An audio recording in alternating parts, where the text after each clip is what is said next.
Puji nama Tuhan, saudara dikasih oleh Tuhan. Renungan hari ini saya bacakan dalam Yohanes 5 ayat yang ke-8. Kata Yesus kepadanya, bangunlah, angkatlah tilammu dan berjalanlah. Kita tahu bahwa Yohanes pasal yang kelima ini kisah mengenai orang yang lumpuh 38 tahun lamanya. Di Bethesda itu sekian banyak orang sakit, orang timpang, orang buta, orang sakit apapun, mereka menunggu goncangan dari air yang ada di kolam Bethesda. Dan siapa yang lebih dahulu masuk, dialah yang sembuh. Orang ini selama 38 tahun, dia hanya melihat orang sembuh ketika mereka menceburkan dirinya di kolam Bethesda. Saudara, 38 tahun bukan waktu yang pendek. 38 tahun merupakan waktu di mana di situ goncangan hebat sebenarnya terjadi di dalam batin orang ini.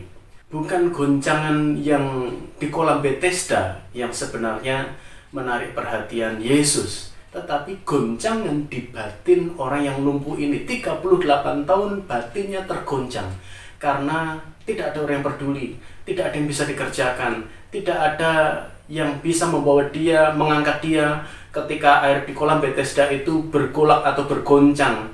Tidak ada yang mengangkat dia untuk menceburkan dirinya sehingga dia sembuh. Yang terjadi adalah goncangan itu membuat batinnya tertekan dan dia menyalahkan orang lain dan menganggap dirinya sebagai sosok pribadi yang tidak berguna, tidak berarti. Ya, berbagai macam keadaan membuat dia stres. Ya, orang disembuhkan, dia tidak sembuh. Orang mengalami lawatan, dia tidak dilawat. Dan saudara lihat di ayat yang ke-6, saat itu Yesus melihat dia. Ketika Yesus melihat orang itu berbaring di situ, dan karena ia tahu bahwa ia telah lama dalam keadaan itu, berkatalah ia kepadanya, maukah engkau sembuh? Kebutuhan mendasar dari orang yang 38 tahun sakit lumpuh ini sembuh dari lumpuhnya, saudara. Kebutuhan utama bukan sembuh dari lumpuh fisiknya, tetapi Tuhan jauh lebih dalam lagi ingin menyembuhkan kelumpuhan di dalam batinnya, kelumpuhan rohaninya, kelumpuhan yang membuat dia tidak lagi memiliki iman. Goncangan yang hebat di batinnya membuat dia tertekan, stres, bahkan kalau 38 tahun menderita dan tidak bisa berbuat apa-apa, mungkin dia sudah dalam keadaan depresi. Dan buktinya di ayat 7, ketika Yesus menanyakan, maukah engkau sembuh? Jawab orang sakit itu kepadanya, Tuhan, tidak ada orang yang menurunkan aku ke dalam kolam itu apabila airnya mulai goncang. Dan sementara aku menuju ke kolam itu, orang lain sudah turun mendahului aku.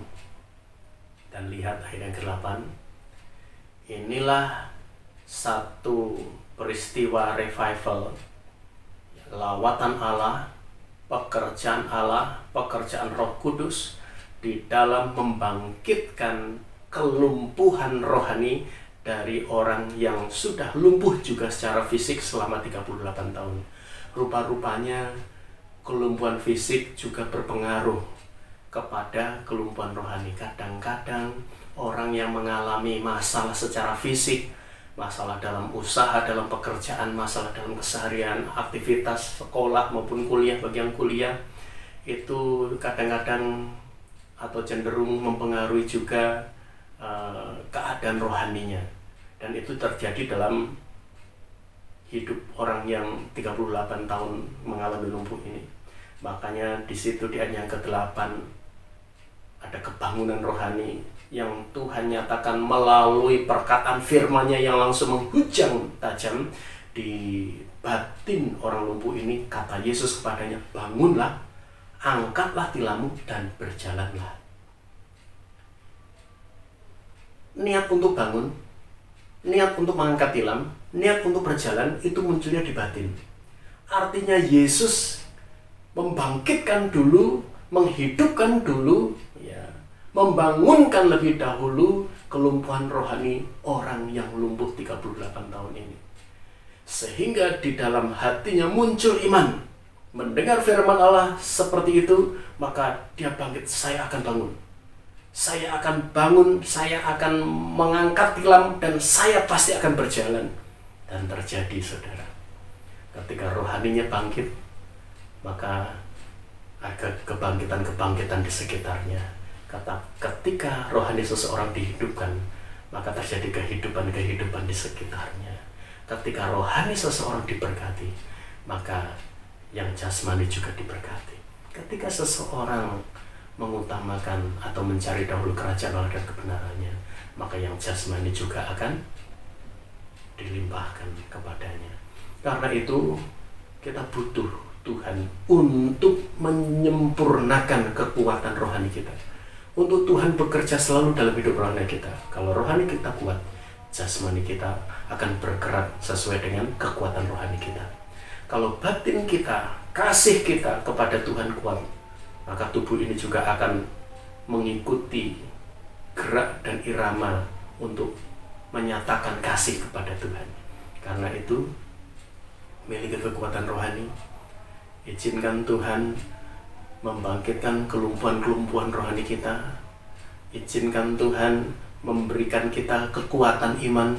Izinkan Tuhan berbicara melalui berbagai macam cara, entah melalui firman-Nya seperti kepada orang ini, entah mungkin Tuhan berbicara melalui hamba-hambanya, melalui firman Allah, siaran-siaran rohani, ataupun Allah berbicara secara langsung kepada batin kita, kepada hati kita atau hati nurani kita, ataupun Allah berbicara melalui masalah tragedi yang terjadi dalam hidup kita. Perhatikan baik-baik. Selama di dalam segala situasi itu atau segala situasi yang terjadi dalam hidup kita, kita selalu menangkap Allah sedang berbicara kepada kita, dan kita selalu berseru, memegang, meyakini kepercayaan kita kepada Tuhan, maka Tuhan akan membuat kita memiliki iman yang berkualitas, iman yang kuat, rohani yang kuat, untuk akhirnya terjadi mujizat, untuk akhirnya bangkit kekuatan kita untuk kita berkata, saya pasti bisa, saya pasti mengalami mujizat, saya pasti ditolong oleh Tuhan, saya pasti berjalan dalam kemenangan bersama dengan Tuhan. Puji nama Tuhan. Tuhan memberkati.